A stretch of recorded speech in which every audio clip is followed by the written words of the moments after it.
Glucometer एक portable medical device है जिसका यूज ब्लड में ग्लूकोज लेवल को टेस्ट करने के लिए किया जाता है। हम जो खाना खाते हैं उससे ग्लूकोज बनता है जिसका काम बॉडी सेल्स को एनर्जी देना होता है। तो क्यों न 3D एनिमेशन की मदद से इस बात के पीछे की साइंस को समझा जाए कि शुगर नापने वाली मशीन आखिर काम कैसे करती है, यानी हाउ ग्लूकोमीटर एक्चुअल वर्क।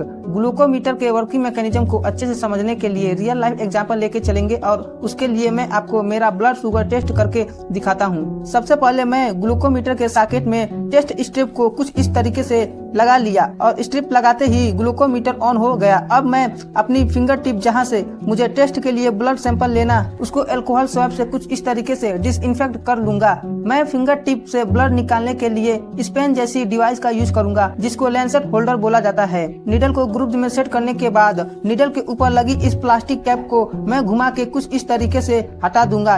यह निडल सर्जिकल स्टील से बनी होता है। सर्जिकल स्टील का यूज मेडिकल इंडस्ट्री में बहुत ज्यादा होता है क्योंकि जंग न लगने के कारण इन्फेक्शन होने के चांसेस बहुत कम होते हैं। अब मैंने इस डिवाइस के फ्रंट में लगे इस एडजस्टमेंट चेंबर को लेवल 3 पर सेट किया। बेसिकली एडजस्टमेंट ब्लड सैंपल लेने के लिए स्किन की थिकनेस के अकॉर्डिंग सेट किए जाते हैं।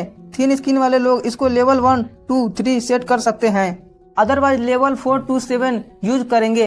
अब मैंने जैसे ही लैंसेट होल्डर में लगे इस पार्ट को पीछे की ओर खींचा तो यह स्प्रिंग जो इसमें लगी हुई है उसकी मदद से इस रिलीज बटन को प्रेस करके स्किन पर निडल की शार्प पॉइंट को थोड़ी ताकत के साथ हिट करवाना होता है। जैसे ही स्किन पंचर हो जाए अब ब्लड ड्रॉप निकालने के लिए लैंसेट को फिंगर टिप से सटाकर जैसे ही मैंने रिलीज बटन को प्रेस किया तो निडल ने स्किन को पंचर कर दिया और ब्लड ड्रॉप फिंगर टिप पर कुछ इस तरह से आ गई।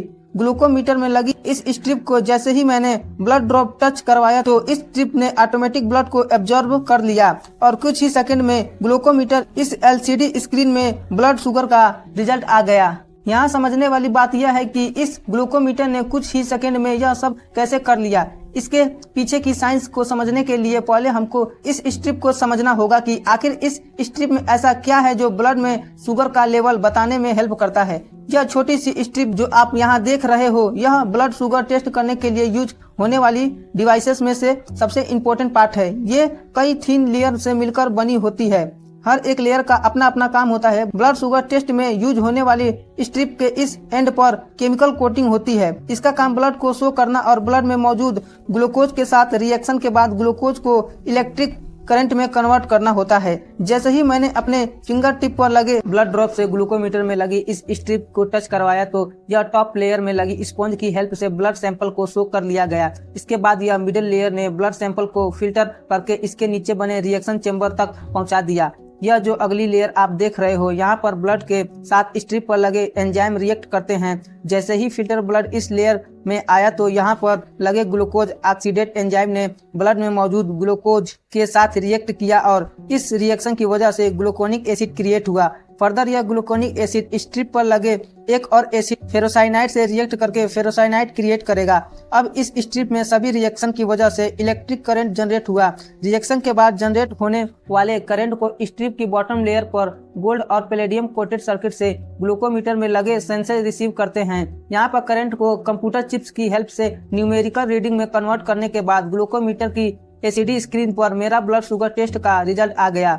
हाई ब्लड शुगर पेशेंट के ब्लड में मौजूद ग्लूकोज इस स्ट्रिप पर रिएक्शन के बाद strong electric current signal generate करता है और वह मीटर में रिसीव होते ही न्यूमेरिकल रीडिंग में कन्वर्ट होने पर रिजल्ट भी हाई दिखाएगा। यानी कि जितना हाई या लो इलेक्ट्रिक सिग्नल होगा रिस्पेक्टिवली उतना ही हाई या लो ब्लड शुगर का लेवल होगा।